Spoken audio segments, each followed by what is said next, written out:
বিগত 17 বছর এই বাংলার মাটিতে স্বৈরাচার হাসিনা সেইভাবে কোন গুম রাজধানী হত্যা রাজনীতি শুরু করেছিল, তার থেকে এই পেকুয়া চকরিয়ার মানুষও পরিত্রাণ পায়নি।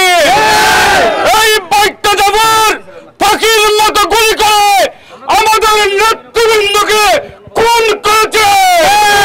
এই বাইকটা যাবার 18 সালে আমার নেত্রী হাসিনা আমাদের উপরে গুলি বর্ষণ করেছে।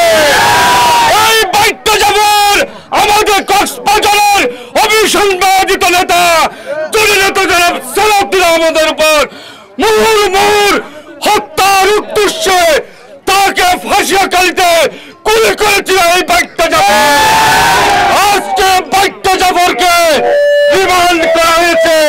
প্রশাসনকে বলবো, যদি তাকে জামাই আদর করা হয়, এই পেকুয়া চকরিয়ার মানুষ আপনাদেরকে স্বৈরাচারের দোষর হিসাবে গণ্য করবে।